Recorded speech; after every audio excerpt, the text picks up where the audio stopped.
ኣብ መጽሓፍ ቅዱስ ካብ ኩሉ ዝነውሐ 969 ዕድመ ዘለዎ ኣቦ መን እዩ? ሀ ኣዳም፣ ለ ኖህ፣ ሐ ማቱሳላ፣ መ ኣብርሃም። መልሲ ሀ ማቱሳላ።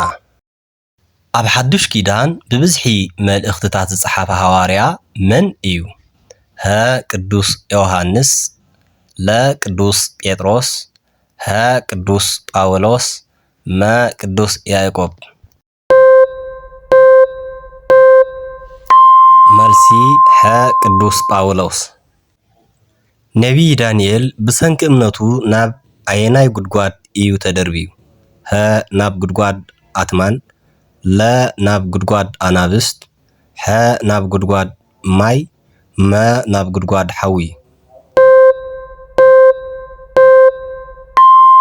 መልሲ ለ ናብ ጉድጓድ ኣናብስት። ንጉስ ዳዊት ቅድሚ ምንጋሱ እንታይ ይሰርሕ ነይሩ? ሀ ሓረስታይ፣ ለ ሓላዊ ኣባጊዕ፣ ሐ ነጋዳይ፣ መ ጸራቢ።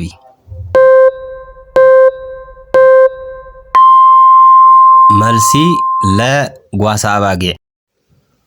ቁጽሪ ደቀ መዛሙርቲ ኢየሱስ ክርስቶስ ሐዋርያት ክንደይ ነይሩ? ሀ 72፣ ለ 12፣ ሐ 36፣ መ 4። መልሲ ለ 12። ጎይታናን መድሓኒናን ኢየሱስ ክርስቶስ ኣብ ደብረ ዘይትን ደቀ መዛሙርቱ ዝመሃሮም ጸሎት ኣየናይ እዩ? ሀ ጸሎተ ሃይማኖት፣ ለ ኣብ ሰማያት እትነብር ኣቦና፣ ሐ መዝሙር ዳዊት፣ መ ጸሎተ ኪዳን። መልሲ ለ ኣብ ሰማያት እትነብር ኣቦና። ካብቶም 12 ሐዋርያት ምስ ቅድስት ድንግል ማርያም ክሳብ መስቀል ዝበጽሐ መን እዩ? ሀ ቅዱስ ዮሃንስ፣ ለ ቅዱስ ጴጥሮስ፣ ሐ ቅዱስ እንድርያስ፣ መ ቅዱስ ቶማስ። መልሲ ሀ ቅዱስ ዮሃንስ። ኢየሱስ ክርስቶስ መይቱ ድሕሪ 4 መዓልቲ ካብ መቓብር ብሂወት ዘተንሥኦ መን ይበሃል? ሀ ኣልዓዛር፣ ለ እስጢፋኖስ፣ ሐ ኒቆዲሞስ፣ መ ስምዖን።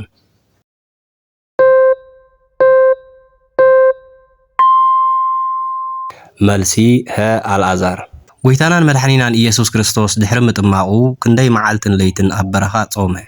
ሀ 7 መዓልቲ፣ ለ 21 መዓልቲ፣ ሐ 40 መዓልትን 40 ለይትን፣ መ 50 መዓልቲ።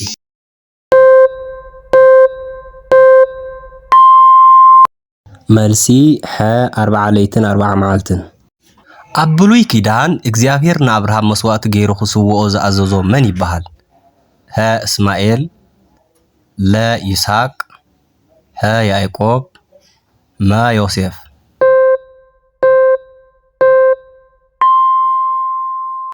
መልሲ ለ ይስሐቅ። እግዚኣብሔር ንፈጣሪ ጥራይ ዝግባእ ንኻልእ ክኸውን ዘይብሉ ኣየናይ እዩ? ሀ ውዳሴ፣ ለ ኣምልኾ፣ ሐ ስግደት።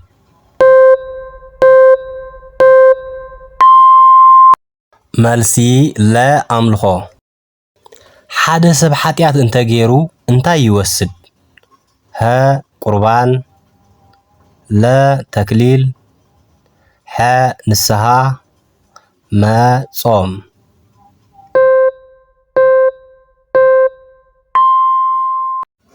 መልሲ ሐ ንስሓ።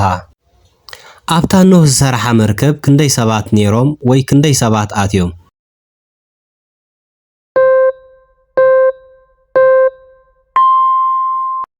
መልሲ ሐ 8። ኢየሱስ ክርስቶስ ብዕለተ ሐሙስ እንታይ እዩ ሰሪዑ? ሀ ንስሓ፣ ለ ቁርባን፣ ሐ ተክሊል፣ መ ክህነት።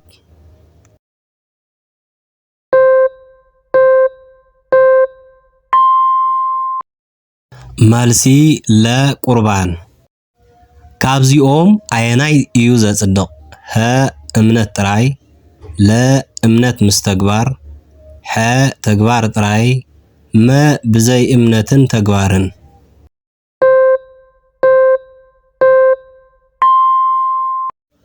መልሲ እምነት ምስ ተግባር እግዚአብሔር ንመጀመርታ ፍጥረት አዳም ምስ ፈጠሮ አበይ እዩ አንቢርዎ? ሀ ምድሪ ተስፋ፣ ለ ኢየሩሳሌም፣ ሐ እምባ ሲና፣ መ ገነት ኤደን።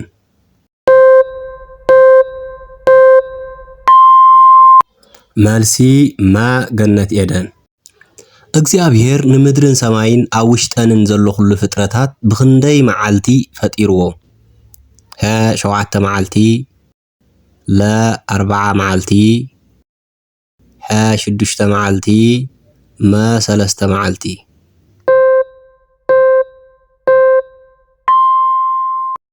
መልሲ ለ ብ6 መዓልቲ። እስራኤላውያን ካብ ግብፂ ወፂኦም ናብ ከነኣን ንምእታው ኣብ በረኻ ክንደይ ዓመት ተጓዕዙ? ሀ 10 ዓመት፣ ለ 100 ዓመት፣ ሐ 70 ዓመት፣ መ 40 ዓመት።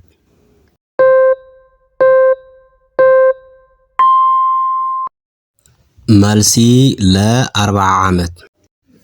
ንጉስ ዳዊት ነቲ ፍልስጤማዊ ጎበዝ ጎልያድ ብምንታይ ተጠቂሙ እዩ ዘውድቆ? ሀ ብዓብይ ሰይፊ፣ ለ ብኹናት፣ ሐ ብወንጭፍን እምንን፣ መ ብበትሪ።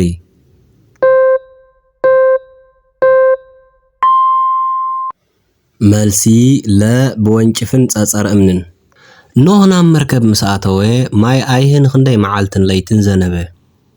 ሀ 3 መዓልትን 3 ለይትን፣ ለ 7 መዓልትን 7 ለይትን፣ ሐ 40 መዓልትን 40 ለይትን፣ መ 100 መዓልትን 100 ለይትን።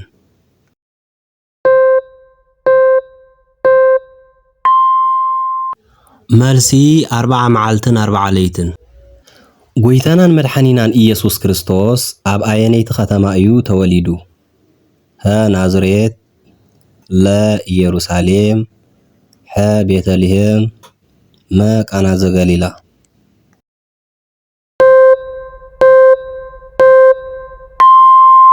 መልሲ ሐ ቤተልሔም። መጽሓፍ ቅዱስ ንንጉስ ሰሎሞን ብምንታይ ከም ዝበለጸ ይነግረና? ሀ ብሃብቲ፣ ለ ብውግእ፣ ሐ ብቁመት፣ መ ብጥበብ።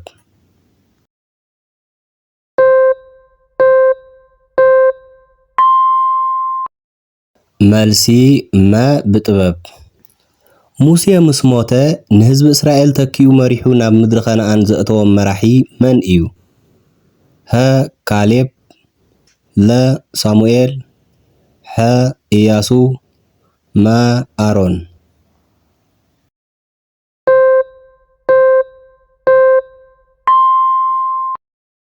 መልሲ ሐ ኢያሱ። ይሻዕ እዩ ኣብ በረኻ ተፈቲኑ። ሀ 1 ግዜ፣ ለ 3 ግዜ፣ ሐ 7 ግዜ፣ መ 5 ግዜ።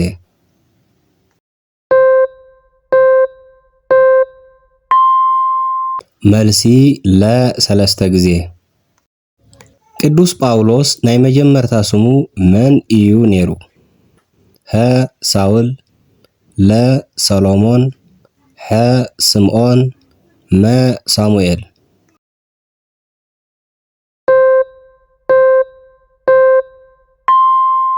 መልሲ ሀ ሳውል። ሓደ ህፃን ምስ ተወልደ ወዲ ቤተ ክርስቲያን ንክኸውን እንታይ የድልዮ?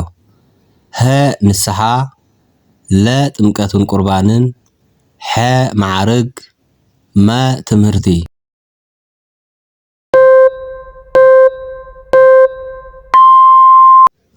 መልሲ ለ ጥምቀትን ቁርባንን። ካብዚኦም ኣየናይ እዩ ካብ ዓሌት ደቂ ሰባት ዘይኮነ ወይ ከም ሰባት ዘይኮነ? ሀ ማርያም፣ ለ አብርሃም፣ ሐ ሚካኤል፣ መ ሰሎሞን።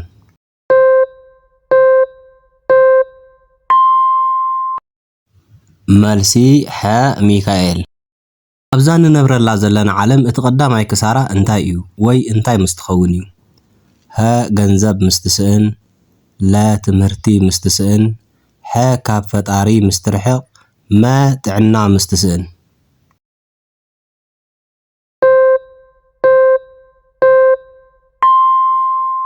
መልሲ ሐ ካብ ፈጣሪ ምስትርሕቕ ካብ ድንግል ብዘይ ኣቦ ዝተወልደ መን እዩ?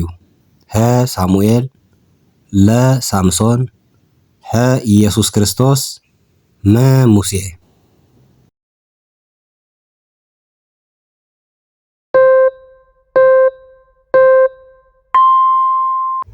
መልሲ ሐ ኢየሱስ ክርስቶስ። ሓደ ህፃን ምስ ተወልደ ወዲ ቤተ ክርስቲያን ንክኸውን እንታይ የድልዮ? ሀ ንስሓ፣ ለ ጥምቀትን ቁርባንን፣ ሐ ማዕርግ፣ መ ትምህርቲ።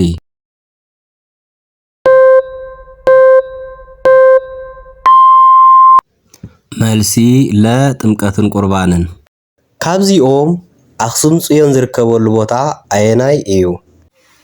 ሀ ትግራይ፣ ለ ባህር ዳር፣ ሐ ጎንደር፣ መ አዲስ አበባ።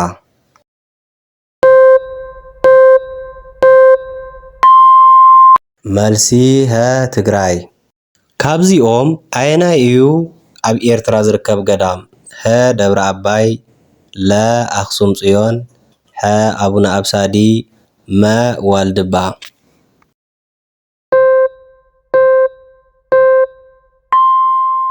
መልሲ ሐ ኣቡነ ኣብሳዲ ቁሓይን። ካብዚኦም ብብስራት ዝፍለጥ መልአኽ ኣየናይ እዩ? ሀ ሚካኤል፣ ለ ገብርኤል፣ ሐ ሩፋኤል፣ መ ፋኑኤል።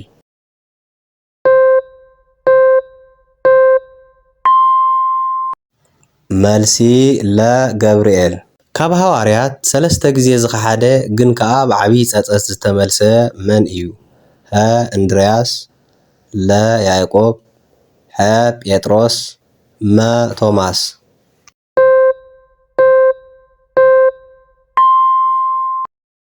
መልሲ ሐ ጴጥሮስ። ከርታይ ግበርዎ ኢሉ ዝሃበና እንታይ እዩ? ሀ መሬትን ገንዘብን፣ ለ ወርቅን ብሩርን፣ ሐ ስጋኡን ደሙን፣ መ ንግስነትን ሃፍትን።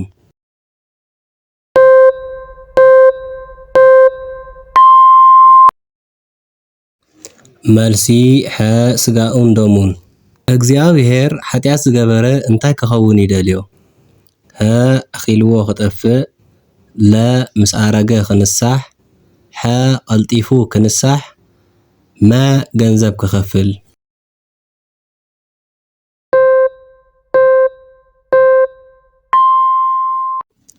መልሲ ሐ ቀልጢፉ ክንሳሕ። ኣብ መጽሓፍ ቅዱስ ንኢየሱስ ክርኢ ኣብ ሳግላ ዝተሰቕለ መን እዩ?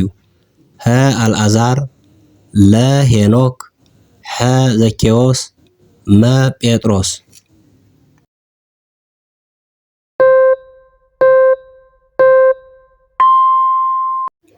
መልሲ ሐ ዘኬዎስ።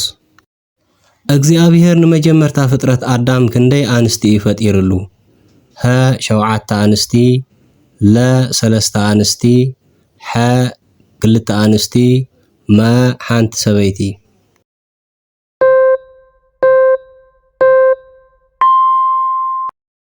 መልሲ መ ሓንቲ ሰበይቲ። ኢየሱስ ክርስቶስ ካብ ምውታት ምስ ተንስአ ቀዳመይቲ ዝረኣየቶ መን እያ? ሀ ማርያም ድንግል፣ ለ ማርያም መግደላዊት፣ ሐ ማርታ፣ መ ሰሎሜ።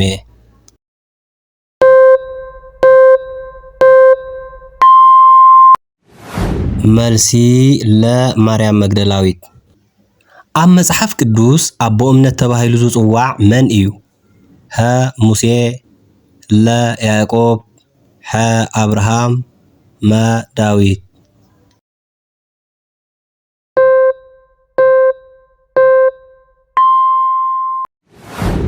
መልሲ ሐ አብርሃም። ኢየሱስ ክርስቶስ ናብ ሰማይ ምስ ዓረገ መንፈስ ቅዱስ ኣብ ኣየናይ መዓልቲ እዩ ወሪዱ? ሀ በዓለ 50፣ ለ በዓል ፋሲካ፣ ሐ መዓልተ ልደት፣ መ መዓልተ ጥምቀት።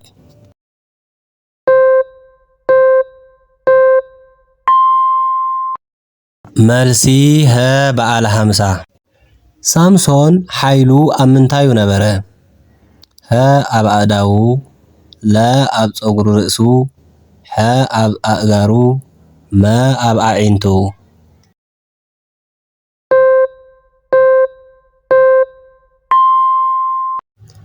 መልሲ ለ ኣብ ፀጉሪ ርእሱ ነቢ ዮናስ ናብ ከተማ ነነዌ ኸይዱ ከይሰብኽ ምስ ሃደመ እንታይ እዩ ሒጥዎ?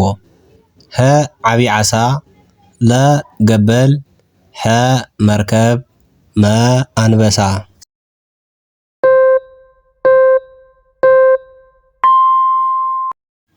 መልሲ ሀ ዓብይ ዓሳ ኣብ ገነት ኤደን ንሔዋን ዘስሓታ እንስሳ ኣየናይ እዩ? ሀ አንበሳ ለ ተመን ሐ በጊዕ መ ዑፍ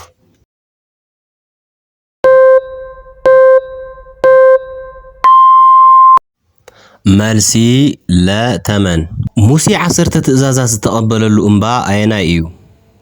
ሀ እምባ ሲና ለ ደብረ ታቦር ሐ እምባ ቀርሜሎስ መ እምባ ጽዮን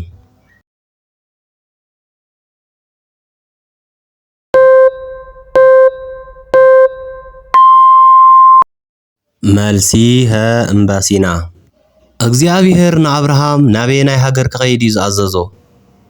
ሀ ናብ ግብፂ ለ ናብ ከነዓን ሐ ናብ ባቢሎን መ ናብ ሶርያ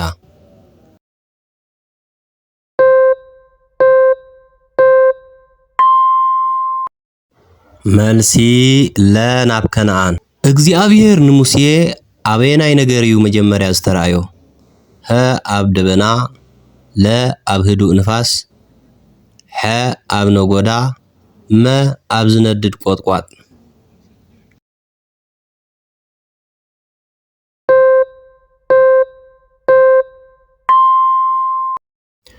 መልሲ መ ኣብ ዝነድድ ቆጥቋጥ ኣብ መጽሓፍ ቅዱስ ኣቦ ኩሉ ሕያዋን ተባሂሉ ዝጽዋዕ መን እዩ? ሀ ኣዳም ለ ሔዋን ሐ ኖህ መ ኣብርሃም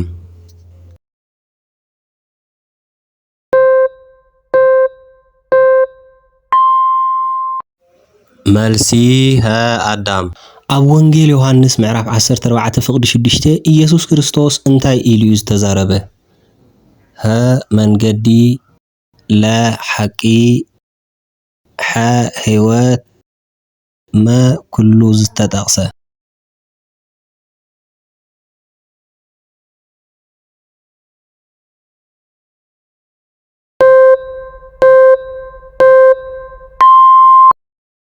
መልሲ መ ኩሉ ዝተጠቕሰ ሐዋርያ ቅዱስ ጳውሎስ ኣብ መጽሓፍ ቀዳማይ ቆሮንቶስ ካብዚኣተን እትዓቢ መን ከም ዝኾነት እዩ ዝተዛረበ?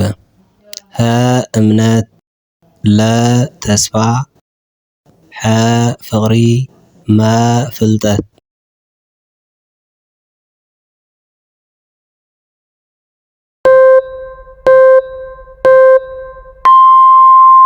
መልሲ ለ ፍቕሪ ዮሴፍ ወዲ ያዕቆብ ኣብ ግብፂ እስር እንከሎ ንፈርዖን እንታይ እዩ ዝፈትሓሉ? ሀ ሕልሚ ለ ቋንቋ ሐ ገመድ መ ስልጠና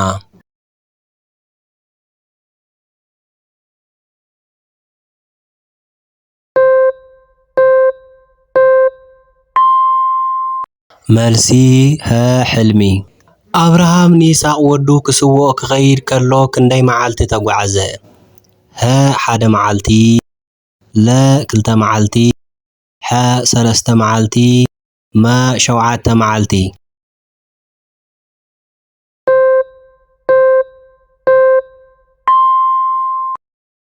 መልሲ ሐ 3 መዓልቲ ነቢ ኤልያስ ኣብ እምባ ቀርሜሎስ ምስቶም ነቢያት በዓል ክወዳደር ከሎ እንታይ እዩ ዝለመነ? ሀ ማይ ክሃርም ወይ ክወቅዕ ለ ሓዊ ካብ ሰማይ ክወርድ ሐ ንጉስ ክመውት መ ህዝቢ ክፈርሕ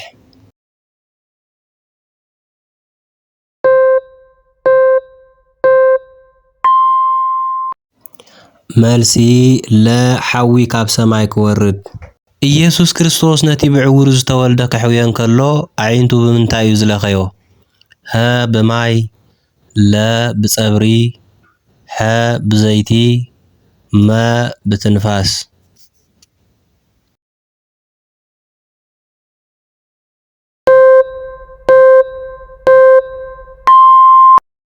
መልሲ ለ ብጸብሪ ኢየሱስ ናብ ሰማይ ቅድሚ ምዕራጉ ንደቀ መዛሙርቱ ካበይ ኣይትውፅኡ ኢሉ እዩ ዝኣዘዞም?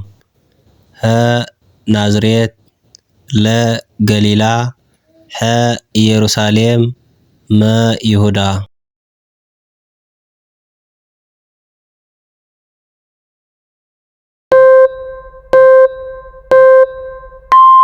መልሲ ሐ ኢየሩሳሌም። ካብዚኦም ኣየናይ እዩ ፀሓይ ደው ዘበለ?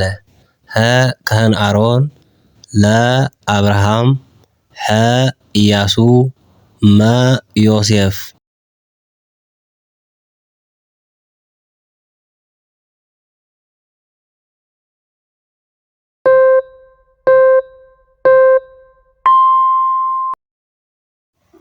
መልሲ ሐ ኢያሱ። ዮሃንስ መጥምቕ ኣብ ምድረ በዳ ክሰብኽ ከሎ እንታይ እዩ ዝበልዕ ነይሩ?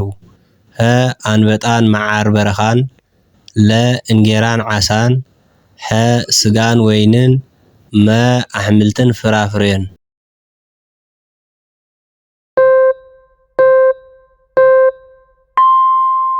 መልሲ ሀ ኣንበጣን መዓር በረኻን። ሓሙሻይ ሕቶ ሃዋርያት ኣብ ግብረ ሃዋርያት ምዕራፍ 11 እንታይ ብዝብል እዮም ዝተጸውዑ? ሀ ክርስቲያን፣ ለ ሃዋርያት፣ ሐ ኣርድእቲ፣ መ ዲያቆናት።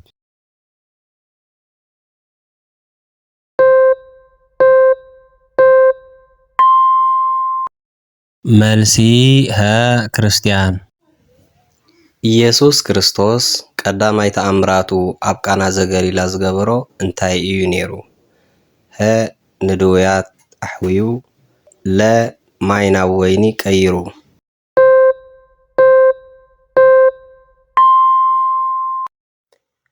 ኣብ መጽሓፍ ቅዱስ ብትዕግስቱ ዝፍለጥን ዓብይ ፈተና ዝሓለፈን ጻድቕ መን እዩ? ሀ ሳምሶን፣ ለ ኢዮብ፣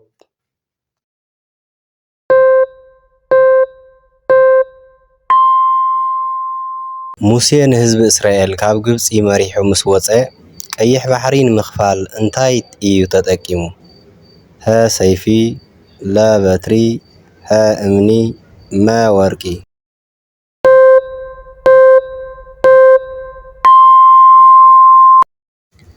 ጎይታናን መድሓኒናን ኢየሱስ ክርስቶስ ናይ መጀመርታ ተኣምራት ዝገበረሉ ቦታ ኣበይ እዩ?